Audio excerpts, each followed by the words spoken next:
Everyone here see it? Hello. Good morning. Today is December 26th, 2021.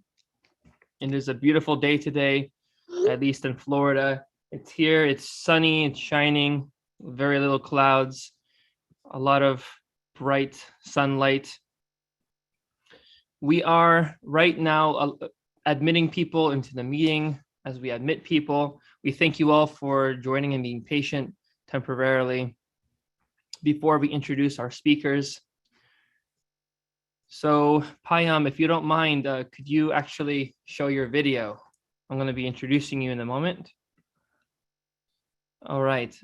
So for everyone to know, this week's topic is the coming of age of the human race, humanity's passage into maturity.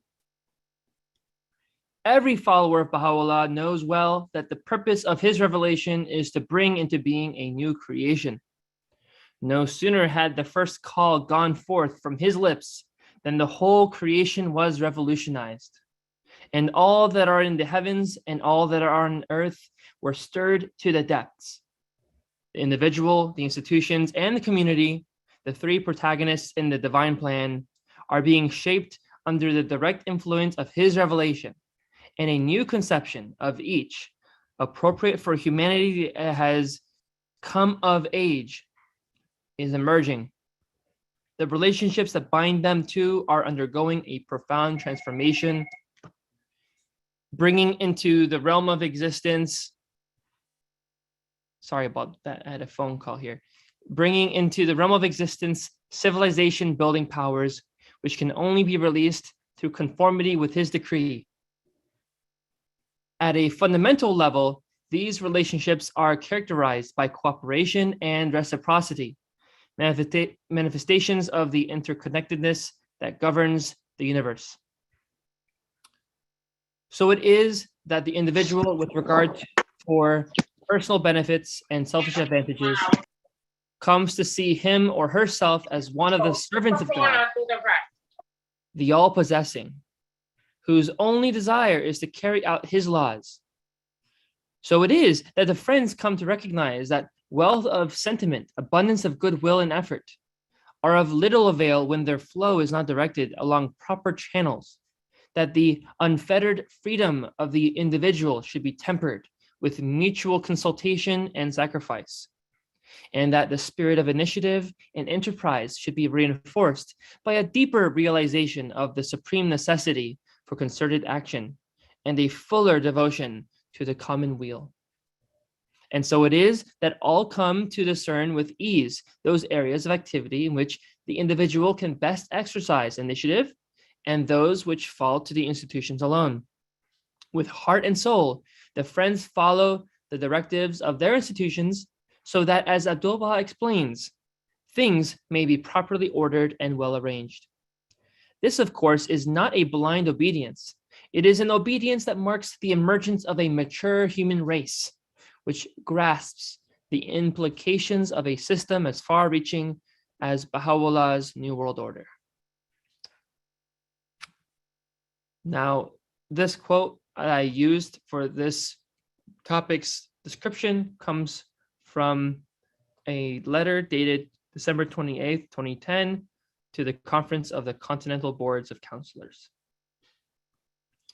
Now, this week's speakers, we have Mr. Payam Naqvi and Mr. Gilbert Hakim. Mr. Payam Naqvi is a Baha'i from Welwyn Garden City, Herts, United Kingdom. He is a software engineer and entrepreneur who has worked on a number of successful projects within the gaming, healthcare, and retail sectors. Payam graduated with an MS in computer science from the City University, London, and is currently working for the United Kingdom National Spiritual Baha'i Assembly as an IT systems engineer.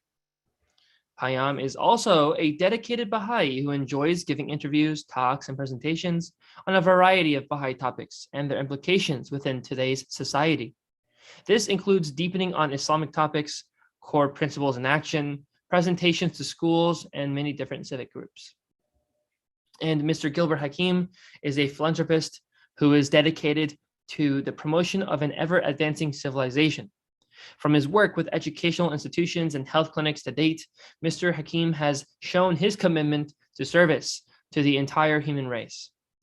Mr. Hakim abides by the principle that humanity shares one identity, one common creator, and one common destiny. Mr. Hakim graduated from Stony Brook University in Stony Brook, New York, with a Bachelor of Science in Physics and a Master of Science in Computer Science and Applied Mathematics. Driven to provide innovative and practical technological solutions to this allied healthcare industry, Mr. Hakim founded SCC Soft Computer in 1979. He focused on providing custom software programming to healthcare customers, primarily in the clinical laboratory. As a speaker on many subjects, Mr. Hakim is very versatile and able to answer questions most people avoid. Please come with questions today and expect answers.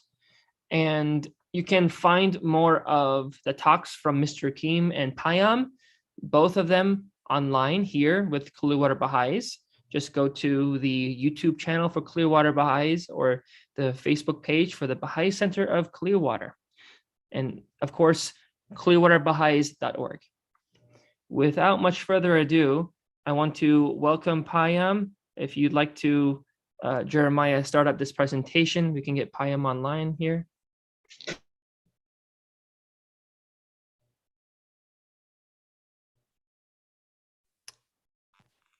Hi everyone. Welcome. Give me 1 minute. I'm just going to pull up this presentation. Jeremiah is going to be displaying it. That was the idea. It's probably easier if I do it because I've got the slides here. Okay. You're able to show the notes without everyone seeing the notes? Yeah, I've got the notes. Yeah. Okay, great. Can you see this? Yes, we can see your whole screen, including notes. Okay, so let me make sure I'm sharing that. Okay, so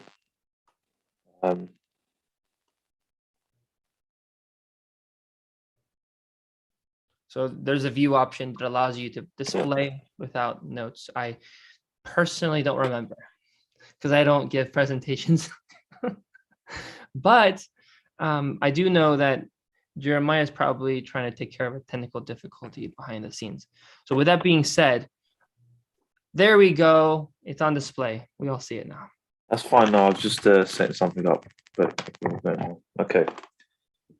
So thanks for the introductions, John. So me and Mr. Hakim will be talking about this concept of the age of maturity of humanity and the passage towards it and how we actually are heading in that direction. And to begin this presentation, really, I think we did a presentation a few weeks ago on the idea of the three protagonists of society. And so just to give a little recap of how this started and how these three protagonists play a part in this passage to maturity. So the three protagonists are known as the individual, the institution, and the community. And each of these three protagonists, they play a vital role in the development of society and how humanity will inevitably mature and have a shift in mindset and the way that civilization is run altogether. So if we look at the first one, with the individual, so the individual is us as individuals. Essentially, we as individuals, we are one of the prime factors of how civilization grows, of how we, how our character, how our actions, how our development affects our communities and institutions, and how this actually helps us either to progress or regress, right? And in today's society, we can see, for example, the desire to advance our self is a trait which exists quite predominantly in society, and we're we're considered more inward looking than outward looking. And, you know, this idea of the individual becoming, you know, outward looking is a very important part of actually, you know, the change in society. So, you know, a lot of the human condition today is centered around kind of competition, aggression, and believes that everyone should serve their own self-interest. And so this has created a lot of inadequacies in terms of relationships with other people, in terms of how we deal with our institutions and how we deal with our communities. And so generally this is an important point. This first protagonist is, does it sound okay? So I heard there was a buzzing. Okay. Right. So yeah, so if it does buzz, just let me know. And so so this idea of the individual is a key component of the protagonist, is that we as individuals need to change our mindsets from this idea of pursuit of self-interest and look out towards society in general. The next protagonist that's in play is the institutions. So, you know, we can see that throughout history, the institutions are basically they are the bodies that basically govern the way that we live in life. So, our governments, you know, our agencies, the different kind of industries that maintain society, you know, that govern the way society works in terms of the law of the country, in terms of healthcare, in terms of you know, food and retail, and all these kind of institutions. They're a vital part of society, and it's the key component of protagonists. And generally throughout history, like we can see that the interests of the individual have generally clashed with the institutions because of different philosophies and ideologies, and the relationship hasn't always been stable. And so, you know, it begs the question: does the individual exist to serve the aims of the state, or is it the other way around? Or does the state exist to guarantee the freedom of individuals? And, you know, these differing ideas exists because of this different kind of these different kind of viewpoints that arouse between institutions and individuals. So institutions are another key point that plays a part in this idea of building society. And the last one out of the three is the communities. So the community is the collective of individuals that come together within their own local areas, and, you know, and the idea is that when these individuals come together, we're there to develop our community as a whole, to develop this idea of building our civilization. And, you know, again, the idea of this individuality causes a lot of problems in actually advancing our societies, our communities, and through competition and so on and so forth. You know, so the idea is that the community is there to build upon each other's capacities, to build upon each individual's latent potential to advance civilization. And so if we don't as individuals start being outward looking, this changes the community's you know, general mindset and outset, and it, you know, again, it causes clashes. So the idea is that we as individuals have to build up our communities, and again, you know, we have to work with our institutions at the community level to make our societies a better place and to lead towards maturity. And so, you know, the idea is that, you know, these three protagonists, they're very independent on each other, and, you know, we need to be able to recognize these kind of old dichotomies, these old kind of paradigms of conflict, and which, you know, for example, the institutions demand submissions from individuals, or the individuals wanting some form of freedom, and what we need to do, we need to build a different mindset with these three protagonists to shift to higher understanding, a more enlightened understanding of life, and how this builds towards a more mature and more kind of radiant society. And so the first, so the kind of conclusion, the last presentation we had was that it starts from the individual. So the idea is that the shift in mindset becomes the shift in kind of deeds, and this eventually will make a shift in our communities, and this will lead to a change in the way the world is kind of run. And so a lot of this is to do with old forms of belief, copying what our ancestors did, and it's this idea that we have to use the idea of divine reality. So the idea that this divine reality is kind of giving us objective guidance of how we must be able to reform and change the way we think, to benefit ourselves and to benefit societies. And then, and so the first point of this became this idea of consciousness, right? And so generally, we concluded this idea that the power of Baha'u'llah's revelation has developed this idea of metamorphosis in humanity's collective life because of the writings, because of the guidance within it. And it is generally provoked a kind of tumult, or, it's created this idea of a shift, which isn't necessarily smooth, but it's a necessity for this transformation, for this metamorphosis into a better society. And we can go on to see how some of these traits within society exist and need to change, and how there's certain key features in society that need to lead to this maturity. And so from the last presentation, we're now leading on to the idea of understanding what traits in society need to be changed, and what where this is leading us towards this passage of maturity.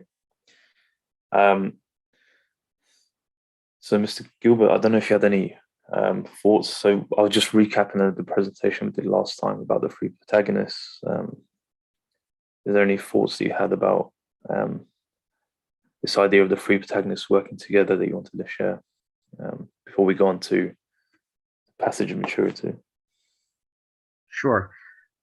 You have to realize the newer revelation basically brings about a relationship between God and humans that was not precedented before. That means that prior religions in general were a model which was top down. That means that revelation was revealing something, and that person was under the jurisdiction of whatever revelation was. That means that they had no option, but they were slave of the revelation itself, and or people that were actually claiming to be custodian of the religion itself. And this relationship of humans to the religion was a subordinated basically relationship. So this is a completely different process when the human ethics, human freedoms and rights is the primary measure of acceptance of the religion. That means that the revelation says that if any law that comes from any source that does not comply with the human characteristics of betterment of humanity as a whole is not a religion. which is completely different concept. It means that logically, scientifically, you can look at all those revealed doctrine and you can prove it to yourself and others that it's correct. You don't need to accept it as because it was revealed. So this is a quite departure from traditional process that you had to blindly accept what the written message was or whoever interpreted the message itself. So these are the key elements which differentiates and brings about the maturity of humanity that can reach a point where the consciousness of humanity is in the hands of each individual that can decide for themselves that they should do good and they should avoid harm. And this is really an educational process that giving power to individuals, giving power to women, giving power to people to know themselves and see what capabilities they have to make humanity walk toward the golden age of civilization.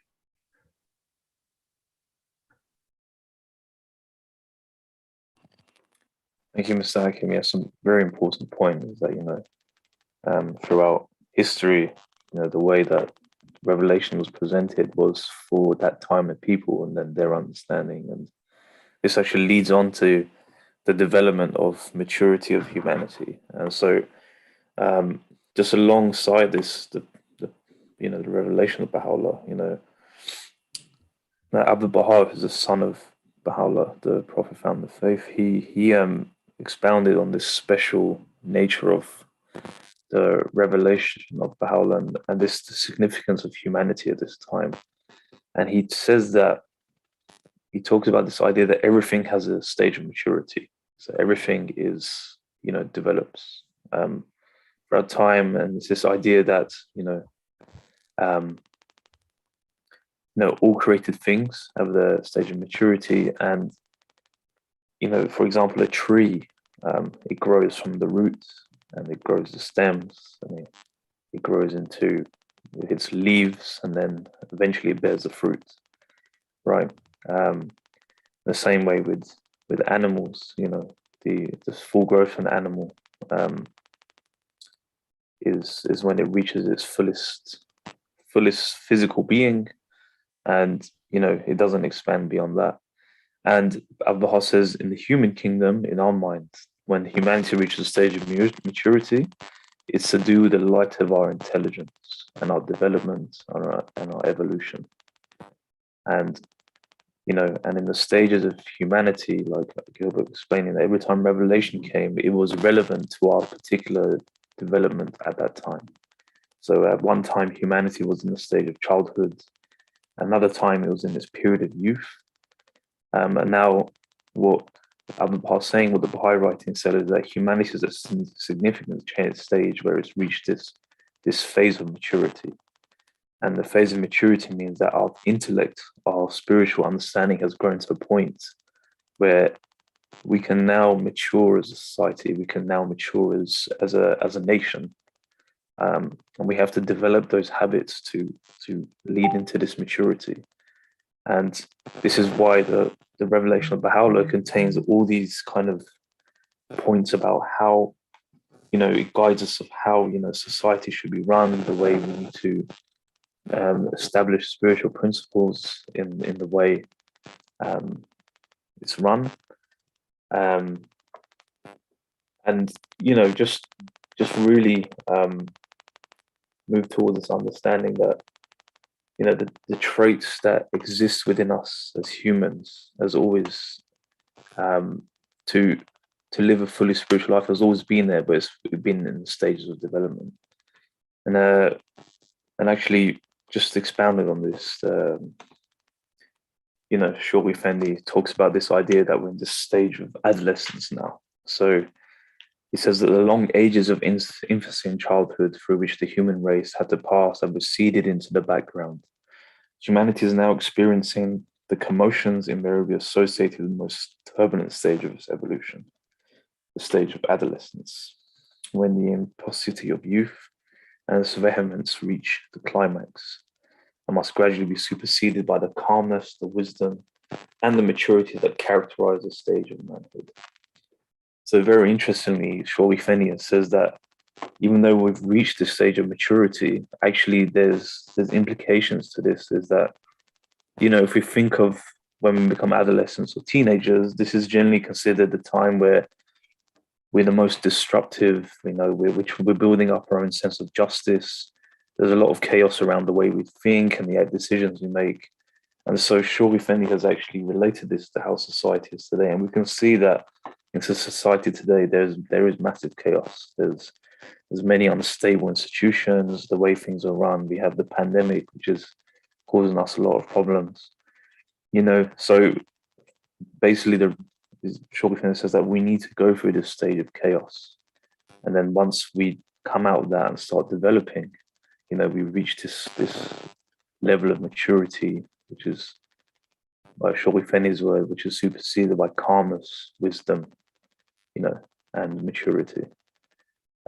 So yeah, so this is generally, you know, this is the outset of what maturity of humanity is.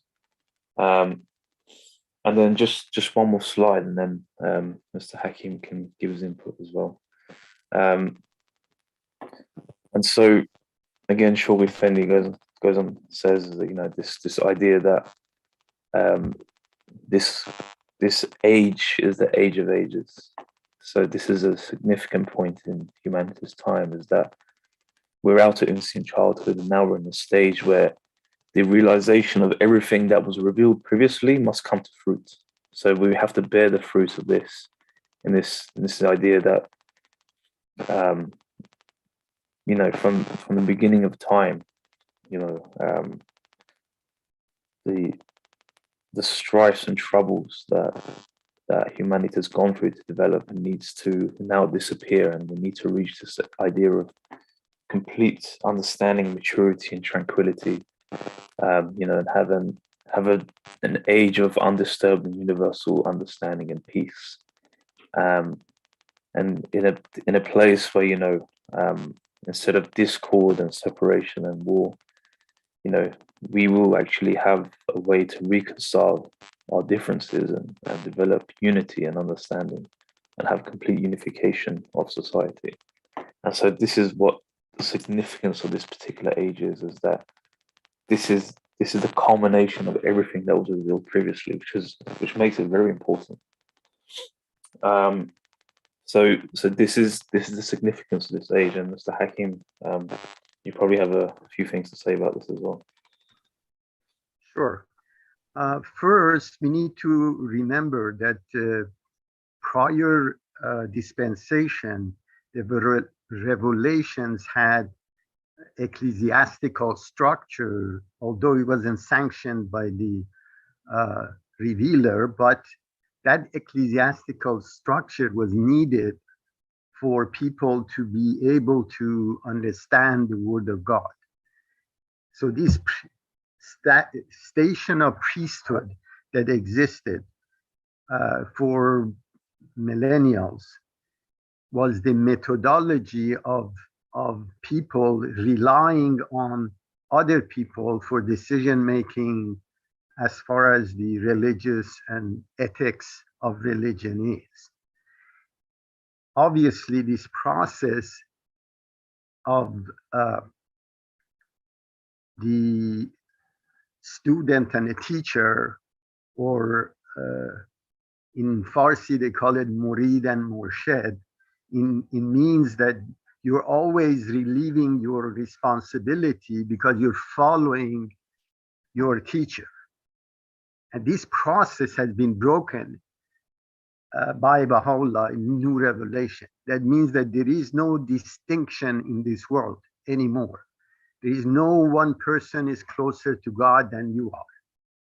So this key related to station of priesthood, which individual could relinquish their responsibility to their action because they were following their teacher or their interpreter or their religious leader no longer is valid. So this issue becomes very important from perspective of instituting individual responsibility. That means that every action we do, regardless of the source or basically the areas that we think or we had good intention, has nothing to do with the outcome and bearing the responsibility of individual action. So this is a very important change that had occurred, elimination of the priesthood class, which is very important. And this really gives back the responsibility to the individual in terms of taking ownership, and for an individual not to make mistakes or not to cause harm, it forces them to educate themselves. The reason we make mistakes is we don't have the knowledge. If we had the knowledge, we wouldn't make mistakes. So this is really the key, is that self-education and improvement in individual knowledge is a primary aspect of avoiding harm or causing harm. And when you look at today's society, majority of these harms that are occurring, whether they're skirmishes or wars, are source of it is because people are following somebody else, whether it's political or religious or doctrine that may be obsolete.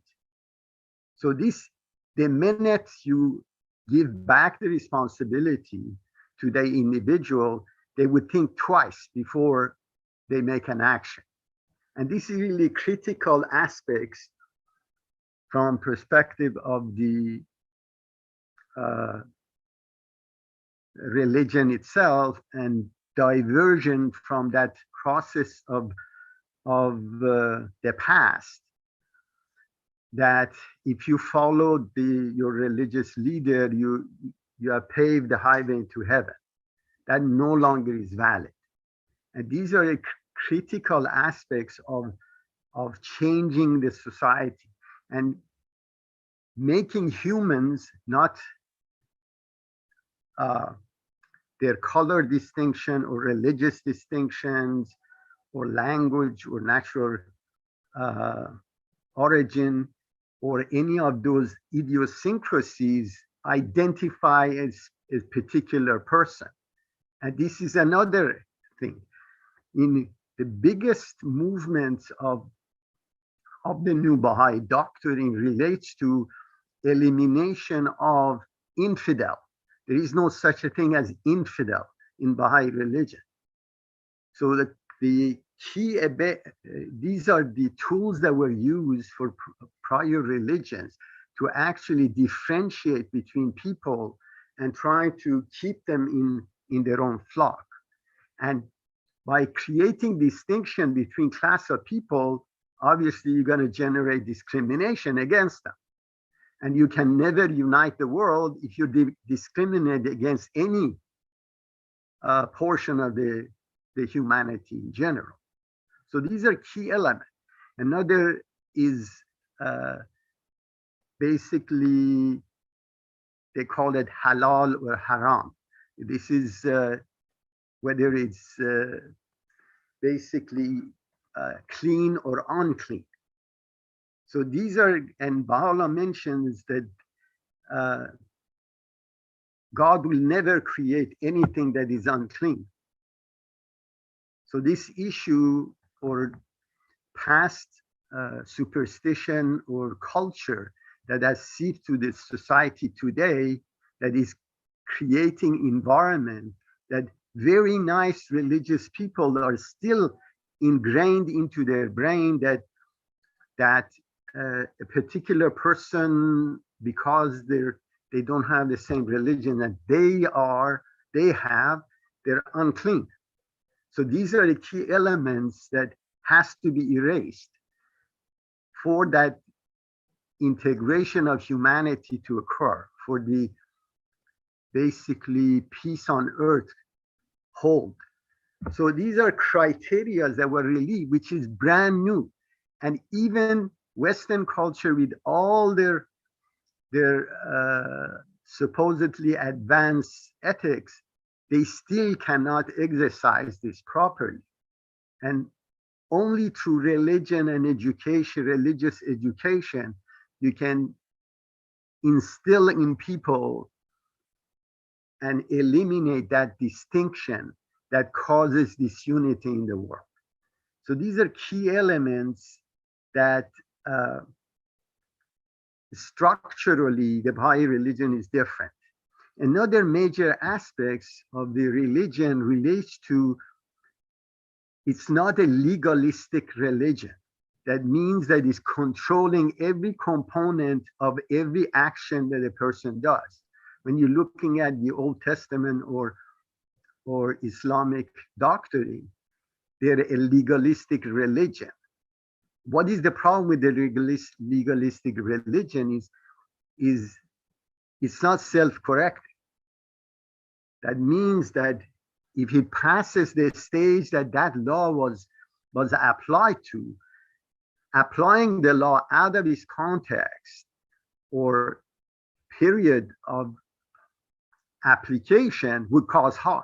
And now we can clearly see that happening. In Baha'i religion, the principles is given to us, and through universal laws of justice, they have given us a process that application of these laws would not cause harm and would be applied in a process that will not cause harm. So these are the key element differentiation, which again, it's a sign and a clear distinction of the goal to unite the humanity. So you'll see the prerequisites of uniting the world are these elements that we discussed: elimination of priesthood class, elimination of prejudices, whether it's religious, language, any sort of gender, and so on and so forth. So these are the key elements.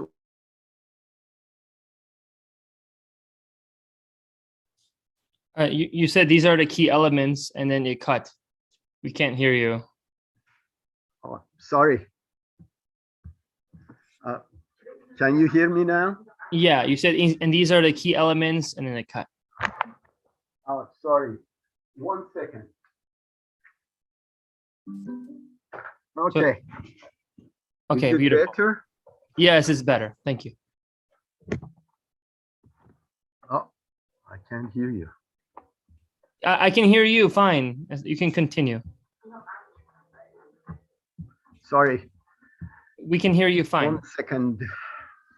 While he says that, what's interesting though is that though the Baha'i faith isn't, per what Mr. Kim says, legalistic, it's also important to recognize that it carries forth all the legal concepts from the religions of the past, as in it doesn't throw them away as if they never happened.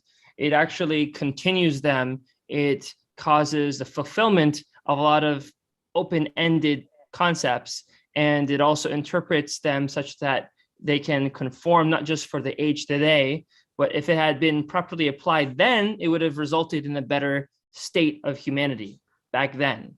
So it's actually in many ways a fulfillment and a renewal of the original intent of what was revealed. And it's an important concept to actually clarify. Mr. Akeem, is your sound better? Yes, I can hear you now. Very well. All right, sorry about that. So this issue regarding individual responsibility is the key pillar of the new age, and Baha'u'lláh mentions that I will never forgive anyone that causes atrocities. And whatever you do, it's written in stone. That means that you better think twice before you make an action that will cause harm. And these are key elements. It doesn't matter what your intention was or whether you were following somebody else's doctrine. You're responsible for the harm you cause. And this is really key departure.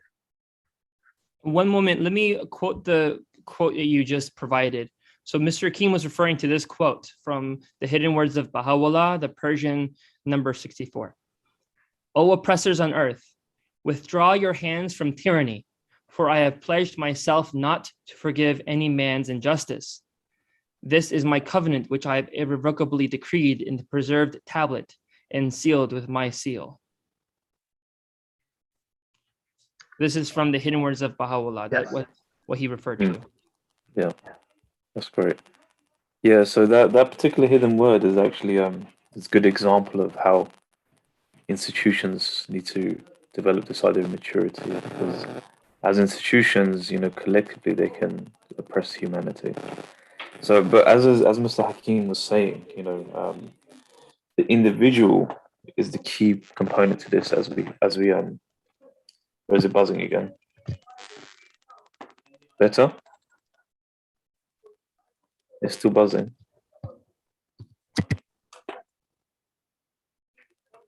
Is it still buzzing? Okay, it's a lot less now. Thank you. Right. So as Ms. Hakim said, the individual is the key component to the development of humanity's maturity, right? And this comes actually, funnily enough, is a very profound statement. Abdul Baha talks about this idea that we need to become as children again, and so. In fact, that this idea that today's spiritual and illumined children are the pivotal point of maturity. And what this means is that essentially is that what the comparison is that as children, we have these spiritual qualities, these qualities of purity and where we're mirrors where no dust has fallen, so we can reflect that spiritual light. But what Abdul Baha is actually saying is that this purity was actually on account of kind of innocence, weakness, and not on account of strength and testing. So the hearts of these children, they're unsullied by the world. But so the idea is that we, to start with this change, that we need to really develop and go back to this idea of these exhibiting these spiritual qualities, the pure qualities, but as adults. And the difference is as adults that we can come to these qualities that mirror the light, but not through innocence or weakness, but it actually comes through the power of intelligence. It comes through this pure, the man's strength to become pure becomes out of reason and understanding. And so this is a very beautiful statement, is that, we can be those pure in souls, those purity of souls that we're as children, but we do it for our own intellect, and we do it through the power of our will, we do it for the power of our strength. And this is a very beautiful statement. And Abdul Baha actually goes on and talks about this.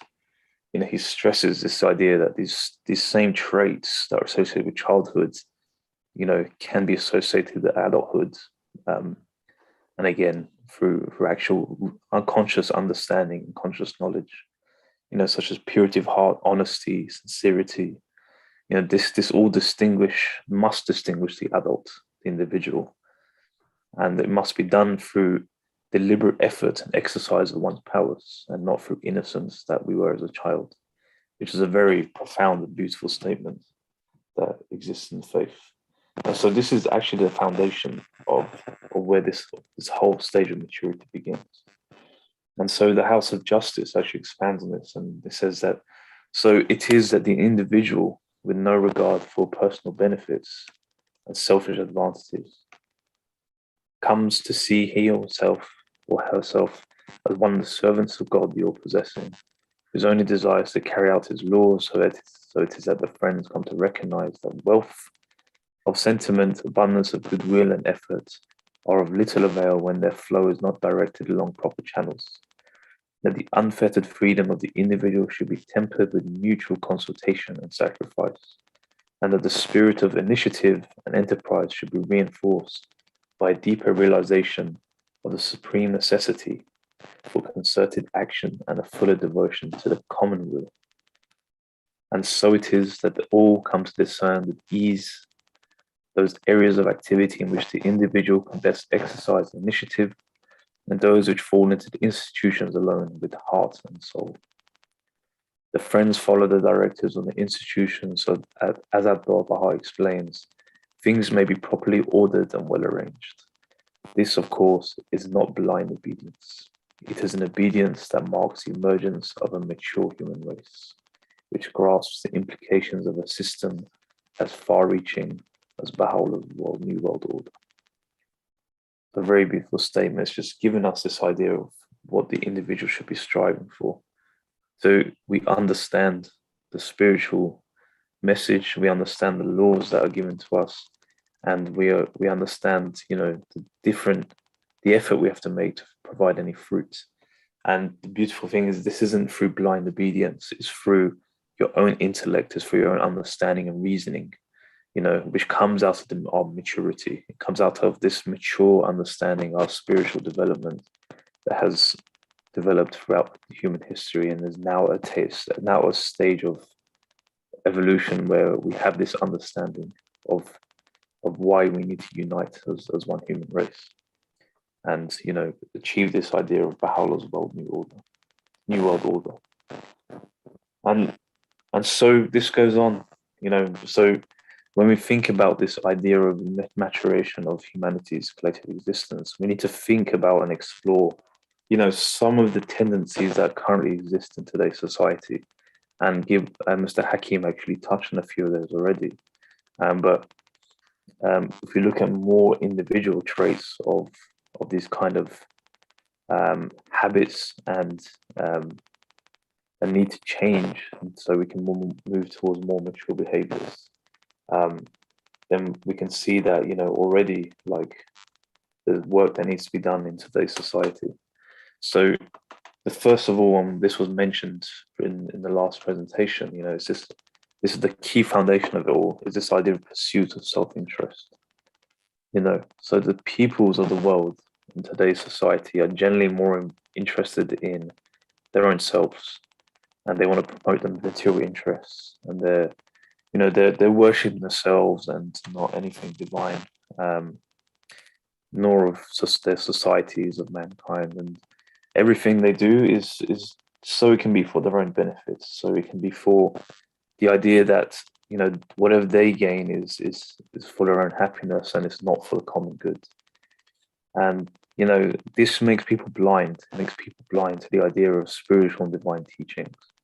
And it blinds people to the Son of Truth, the revelations of God that have come throughout history. And you see there's many parts of society are secular today, and many kind of parts of life, they try to make up their own moral systems, and this kind of leads on to this idea of how do we make our decisions in life, and generally is this idea of what makes you feel good has become kind of this crucial criteria for how people create their moralities, like what's right and what's wrong, and how this has developed in society has been quite chaotic, really. There are people that do things because it makes them feel good, even though someone else may suffer from it. So, and this moral codes that exist become very destructive to today's society, and it's the wrong criterion to kind of go by. And so generally this is like the foundation of one of the childhood tendencies that exist that need to change. And we need to talk about this idea of how we need to come out this inward looking and start moving to an outward looking understanding. And the Baha'i writings really expound on this idea that we have to forget ourselves and focus on God and the will of God. And the will of God is unification of mankind, right? And so when we focus on unity of humanity, we are essentially aligning ourselves with the will of God. And so this is the key point of what the Baha'i writings try to teach us, is this idea that we need to align ourselves with unity. We have quotes like, "Let your vision be world embracing." Don't pride yourself in loving your country, but love the whole of mankind. The earth is but one country, and mankind is citizens. So these are like core foundational guidances that are within the revelation of Bahá'u'lláh. Right, and then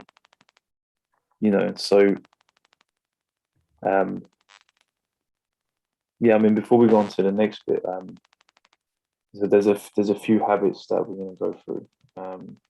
Just, I don't know if Mr. Hakim, you had anything you wanted to share about this particular point.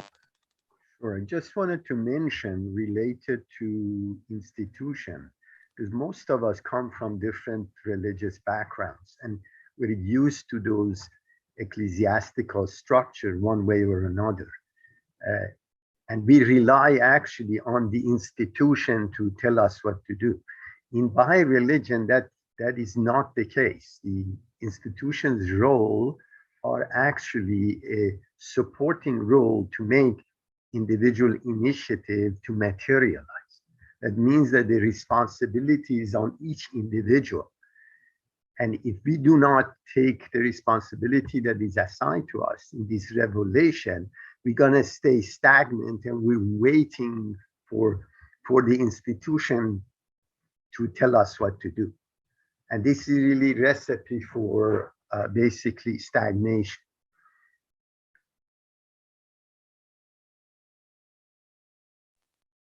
Yeah, so that's a very good point. The institutions do play a key part in our stagnation, and I think we need to realize that, and we'll actually come to this idea of how the institutions play a part in this idea of maturity. So the foundation, as we talked about, is this idea of pursuit of self-interest, and institutions also have a massive part in that, is that they all have agendas, and even communities can go through that too. And so the next kind of tendency I wanted to talk about is this idea that, because of this idea of self-interest and the way it causes chaos, right? The forces that act in society generally lead us to a lot of distractions, lead us to this idea of passivity and being distracted by doing the right thing. And this is really related to the idea of this childish understanding that a child's ability is, they become very quickly distracted, and their ability to focus on what's right and prioritized and that's something that's purposeful is something that needs to be learned and developed as a child grows. And this needs to be the same for humanity. We need to ascribe a good education to us as individuals, as humans, to develop this idea of understanding what our priority is in life and what is the purpose of what we do. And this is another fundamental bit of the holy writings, the writings of Baha'u'lláh talks about our purpose in this life and how we have to develop ourselves for the next life and to advance civilization while we're doing. And generally it's very difficult to do that. It's a hard job because, as Shawwi Fendi says, in today's society, many people are actually quite superficial in their thinking. So So I'm buzzing again. Let's move this along. Right. So yeah, in today's society, there is there's a very superficial outlook, and like educational systems today, generally they really lack this idea to produce ability for people to think purposely about their own life and their own reasoning and why they do things.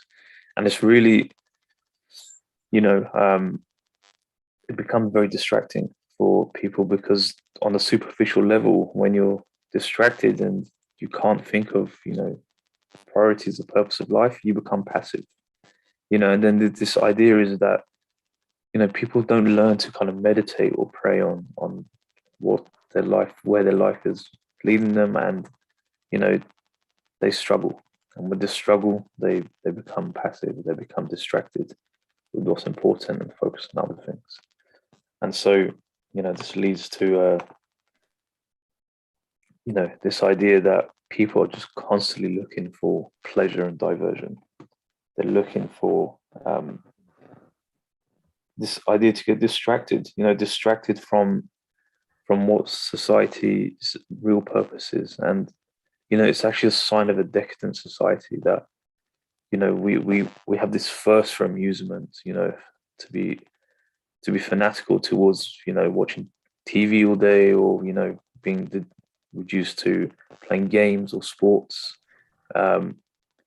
and you kind of just pass by and leave by what is considered important.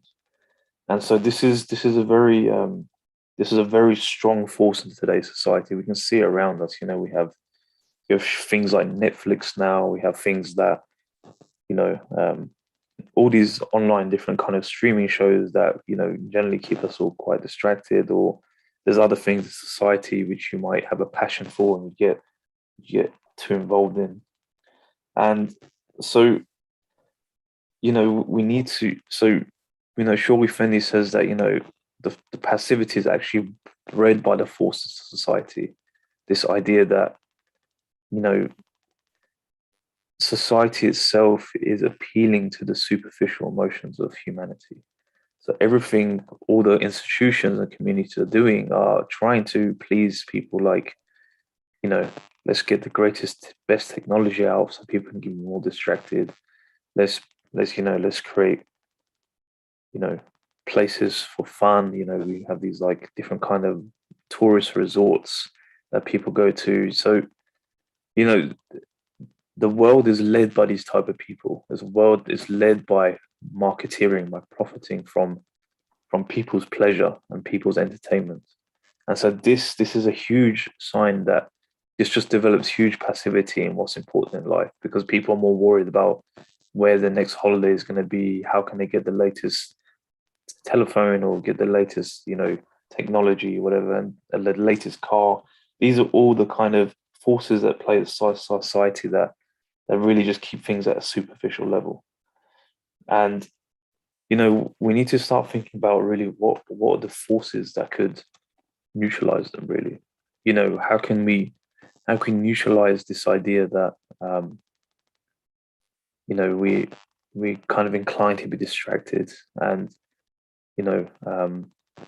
we think about what are the social, economical, political, some of the cultural factors that keep people occupied. And we need to, as we mature, we need to come out this childish kind of need to be constantly gratified, and we need to be able to come out of this and mature and work on what's purposeful. So, Mr. Hakim, did you probably have a few things to say about this? Of course, the society is moving toward materialism, which is a religion by itself, and the process of more production and more consumption keeps the people busy, and because they produce more goods and services for themselves and other people.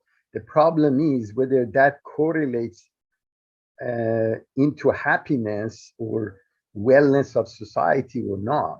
That's the question. From a perspective of the system, methodology of system to produce profits, there's no question about it. The question really becomes of whether it's overall this process augments the society or harms it. Now, if your intention is purely profit, then you would cause problems as long as you pay the fine for it. The human being becomes a basically consumption entity, not a human being. So the concept is that even if I cause harm to this person, I can pay the fine, but I made my profits. So the whole concept of the materialism without the ethics causes societies to fall into diseases and traps that exist today.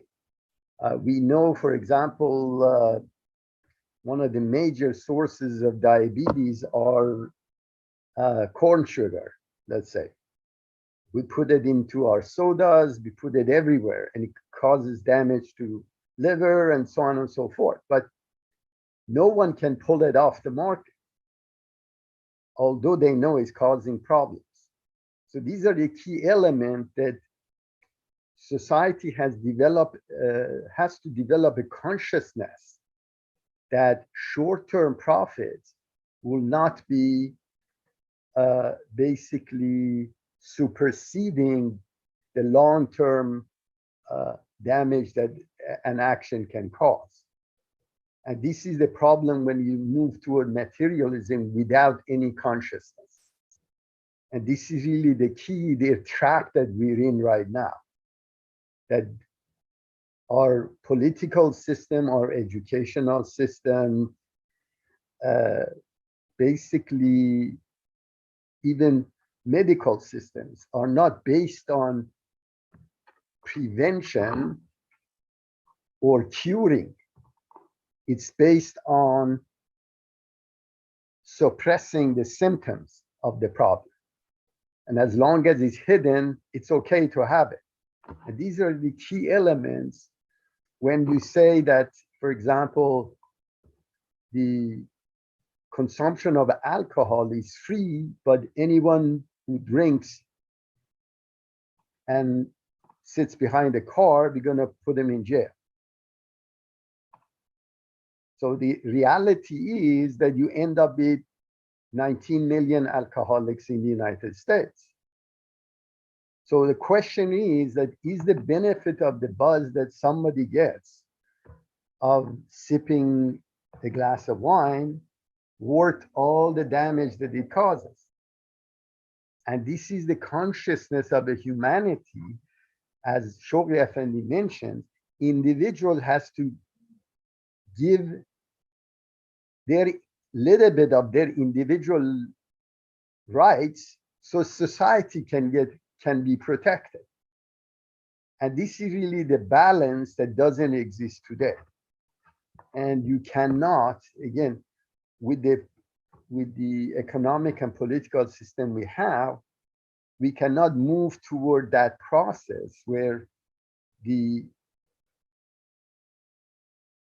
actions that we do, services that we provide, is the most efficient service that can be provided with least amount of harm.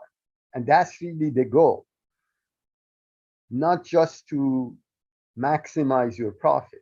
The minute you compromise on your ethics, the damages that can cause in the long term far supersede the measly profit that you can gain in a short period of time. And this is really the key. How do you instill consciousness in the basically food system, into education, into politics, and so on and so forth?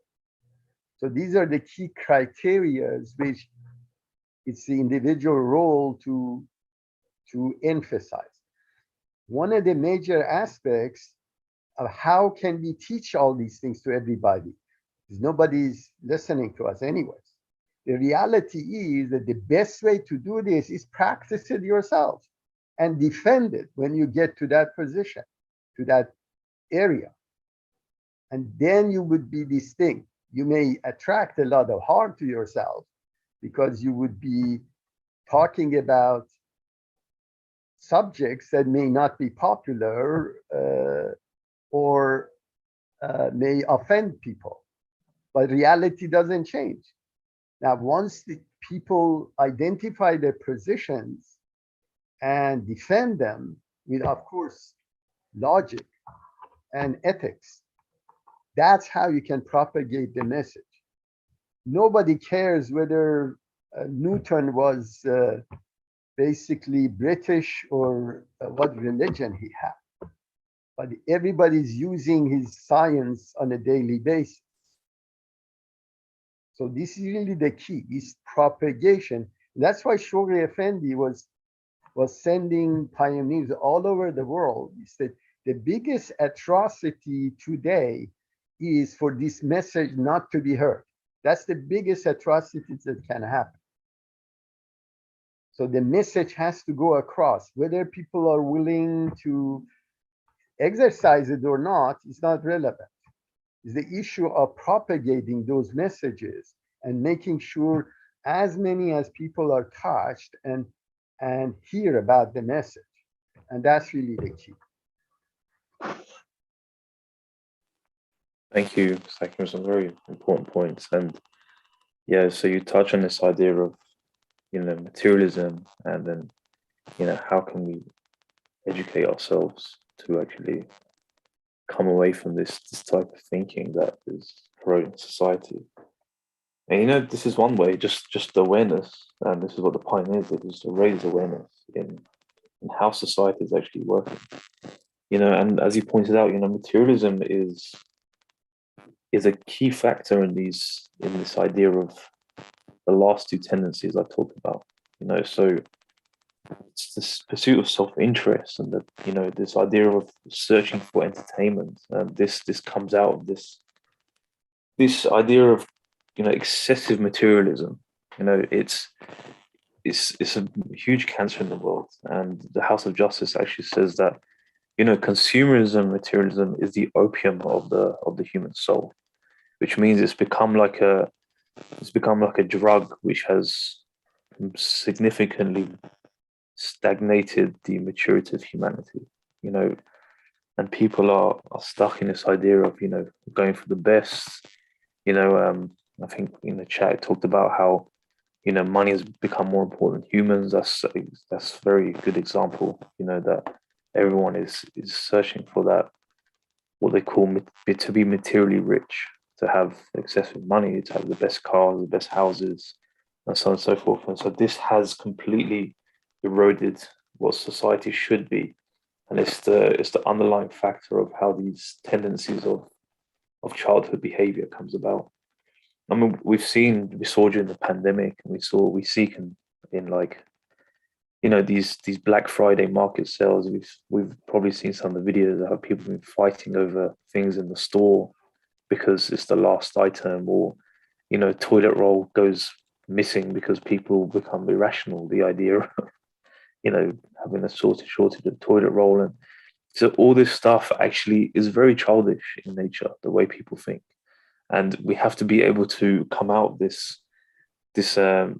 types of behaviors and actually think in a more rational way, in a more mature way. And this is really the combination of the intellect and spirit and education. And it doesn't help that materialism is promoted today. And this idea of these institutions, they've created this kind of mistrust in society. So it's not like a naturally occurring phenomenon.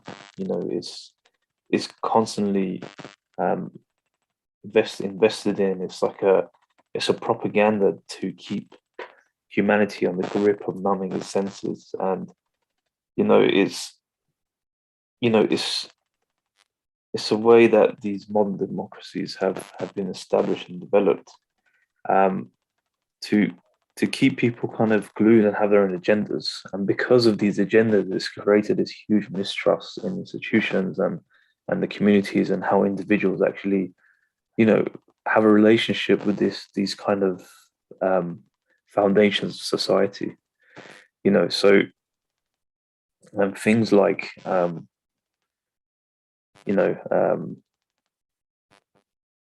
it talks about this idea of modern democracies that have been established to limit the idea of dictatorships and stuff. It has been to kind of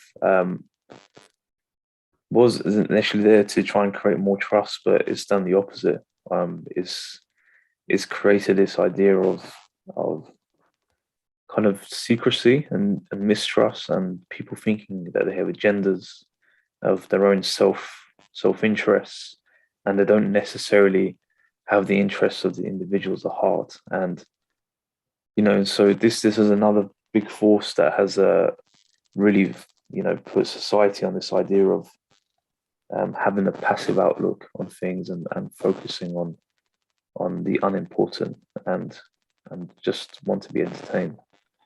So it's a two-way balance thing. On one side, they're pushing materialism, at the same time they're creating this mistrust in people, which creates this passive tendency. And propaganda is such an important thing. It has a huge influence on the world, and Bahá'u'lláh talks about how actually, like, the role of propaganda in today's society is going to be huge when the world order Bahá'u'lláh comes along. So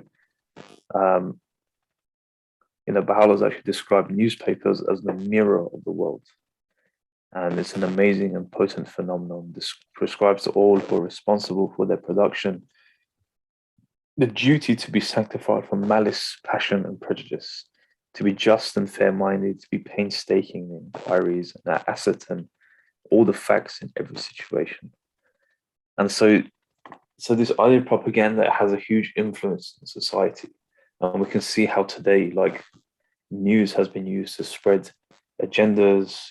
They want to spread materialism, to spread biased thoughts, patterns of thought that keep certain communities and society at bay. And this is a huge problem in today's society. This is one of the greatest forces that are at play, that kind of are destroying the foundation of what we are trying to achieve in terms of a mature society. And Abdu'l-Baha actually further expounds on this idea of how the press is going to be huge in future society. And he says it is urgent that beneficial articles and books be written clearly and definitely, establishing what the present day requirements of the people are, and what will conduce to the happiness and advancement of society. And he writes that we need to have publication of high thoughts as a dynamic power in the arteries of life, the very soul of the world. Moreover, and he states that public opinion must be directed towards whatever is worthy of this day, and this is impossible except through the use of adequate arguments and the adducing of clear, comprehensive, and conclusive proofs. And so this is really, the bedrock of what the press should be in the future. It should be a way to advance society. The way we present news, the way we publish things, is there in a way to give way to something that is worthy of the maturity of society, and not stuff that degrades it, not stuff that puts people in a bubble or gives them a kind of agenda of some sort. And so I think there's one more slide about this. Yeah, so there's one more slide about press, and Bahá'u'lláh talks about this idea of The authors should be write in a way that would be acceptable to fair-minded souls and not lead to the curvailing of the people. And he said that it said we have said in the past that one word have the influence of spring and causes hearts to become fresh and verdant, while another is like unto light, which causes blossoms and flowers to wither. So he says the influence of the press and the word is so powerful that, just one word can change the hearts of people, and another can completely destroy it. And we've seen big examples of this in today's society. Like one of the biggest examples is Brexit. Just by people pushing false agendas on society, they managed to split one country in half. So there was half the country voting to stay in Europe, the other half was voting to leave Europe. And this just shows the power of the press and the way that the press can have a massive influence on the way society is run.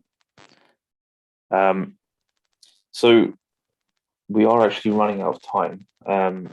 We're going to continue this topic next week. So what I've done is I've covered some of the, me and Mr. Hakim have covered some of the concepts that lead to the idea of changing childhood behaviors into more mature ones, and how in today's society these need to change to start progressing the idea of a mature society. Just one more slide, and I'll let Mr. Hakim here. I know he probably wants to talk about this propaganda. So, Mr. Hakim, if you've got any final thoughts on this particular topic of propaganda, then we can probably open it up to any questions that people have. Just an observation of the last probably 4 or 5 decades that I have been in this country. Reality is that there used to be or better or worse, an independent news media and process which was keeping tab on politicians and basically society as a whole, and was reflecting the anomalies that would occur and bring it to the society and be transparent.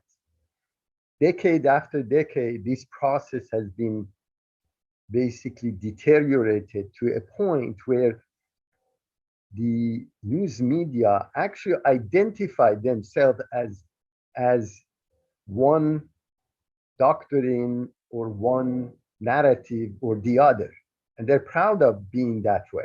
That means that if you listen to us, you shouldn't listen to anybody else, because we're the custodian of the truth. So this process that we end up today is really not what actually the original founders of this great country had in mind.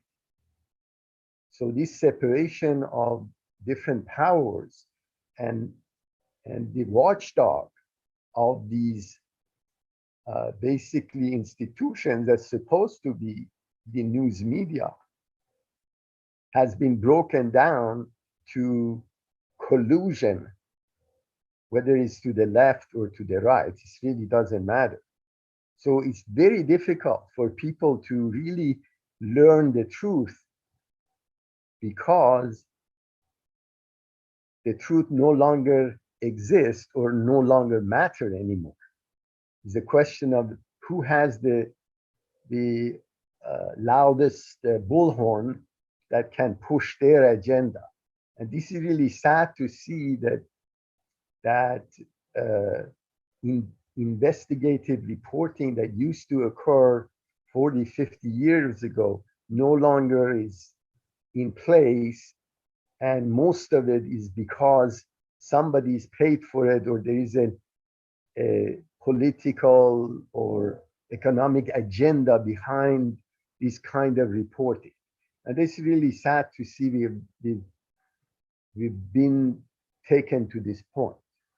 And there is no true single source of truth or honest, basically, news in the media anywhere.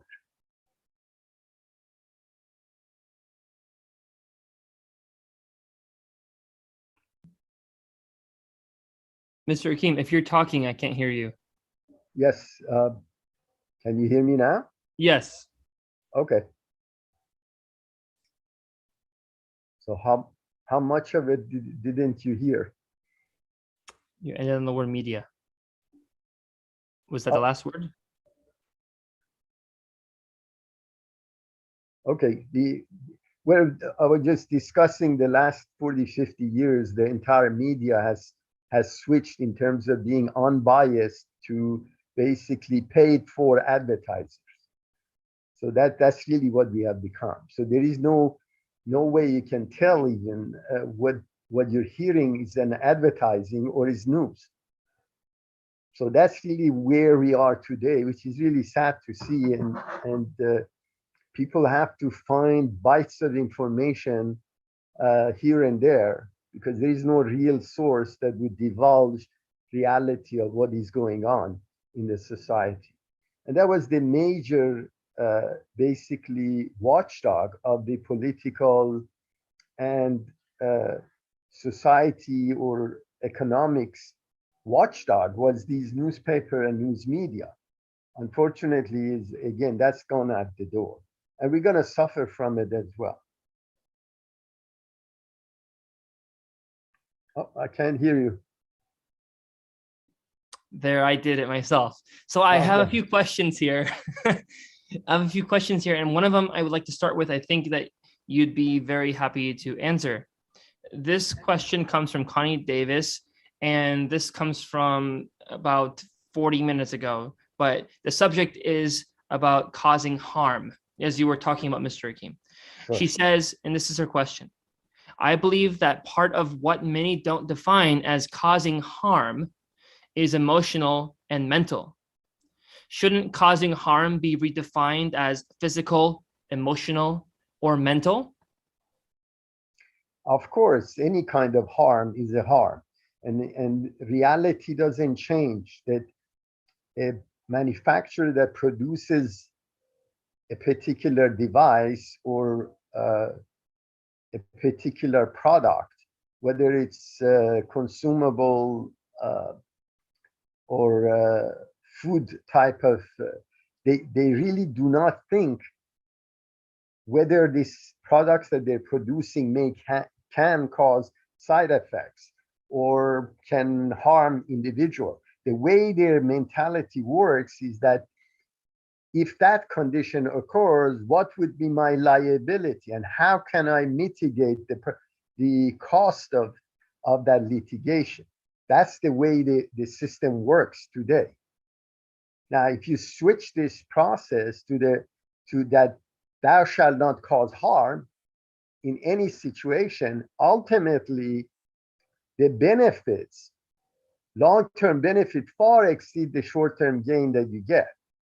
Unfortunately, we're a society that thinks short-term, not the long-term. But a lot of the decisions are political and it's not basically logical. And a good example of it is we wanted to crush Cuba because they were sending cane sugar to us. So government decided to ban their cane sugar imports to punish them. And so they gave subsidies to Florida farmers to plant sugar cane.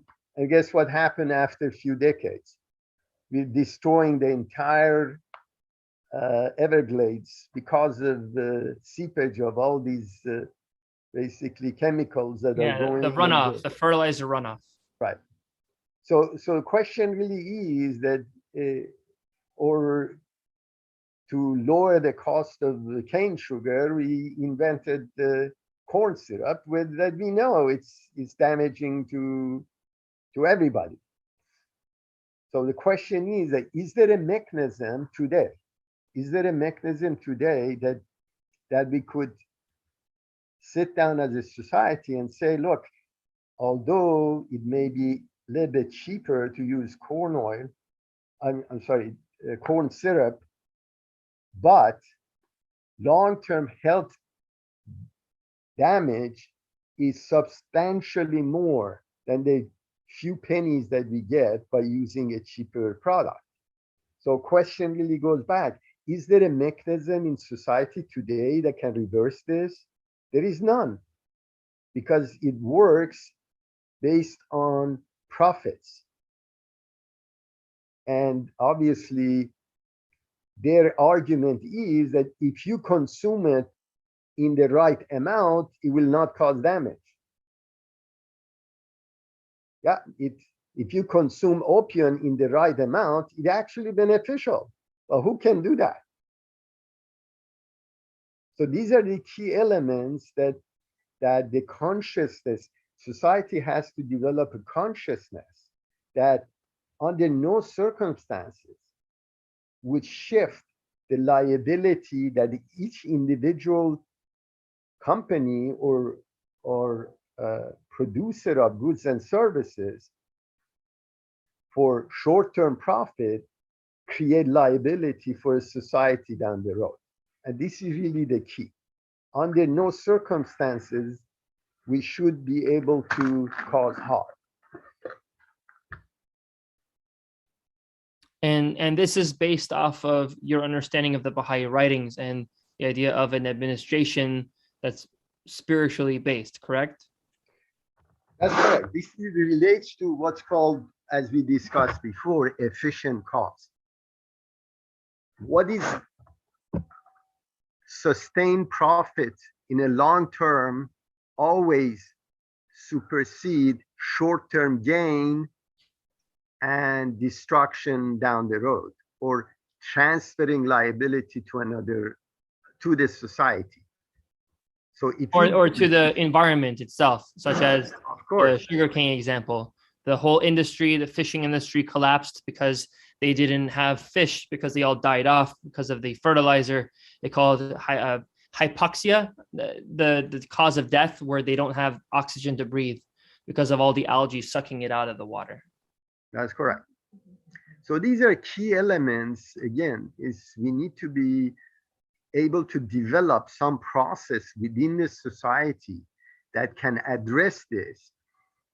And when you're dealing with the efficient cause, and that was the whole process that we were just discussing, it's amazing the library of these revelations of efficient causes that has been given to us, and each one of them eventually would become into realization, not because God said so, is because that's the only efficient method of doing that process. That's the reason.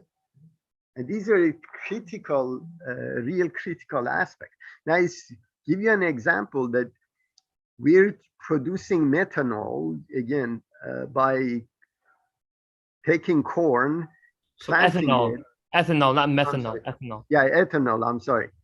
Ethanol, which is completely crazy.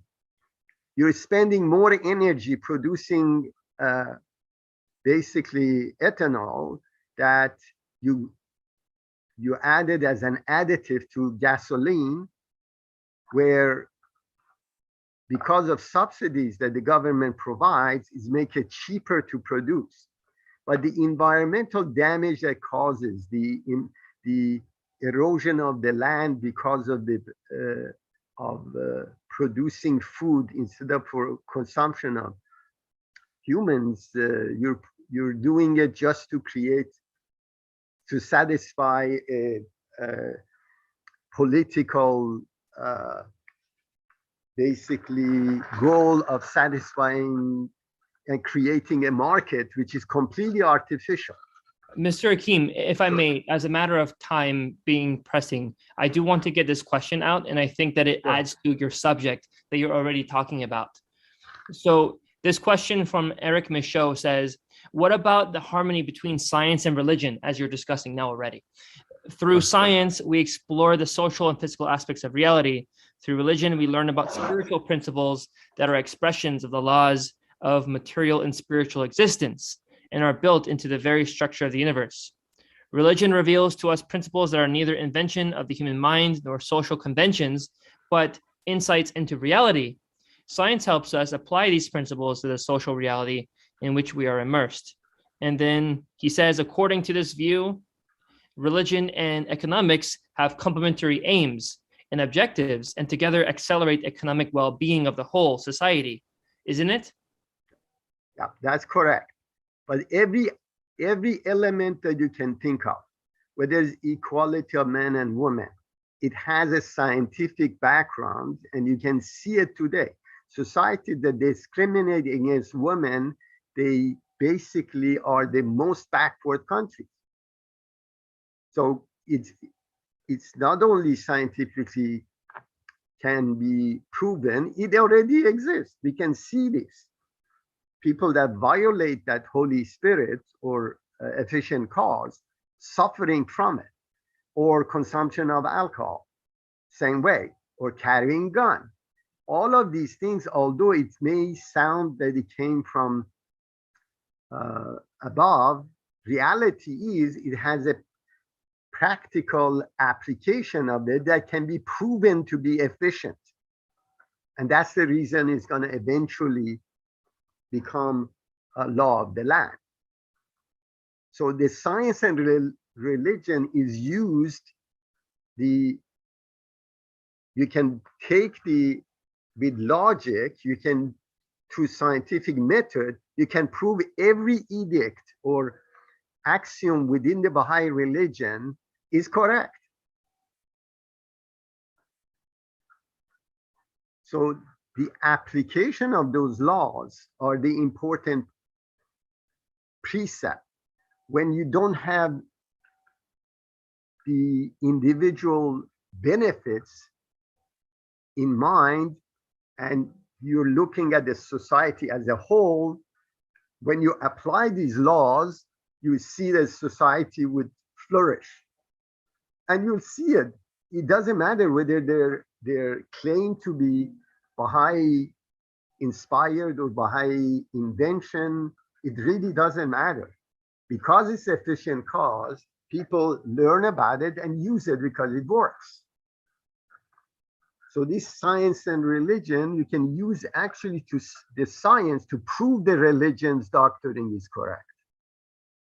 Of course, this process and evolution of the religion occurred in mid-1800s.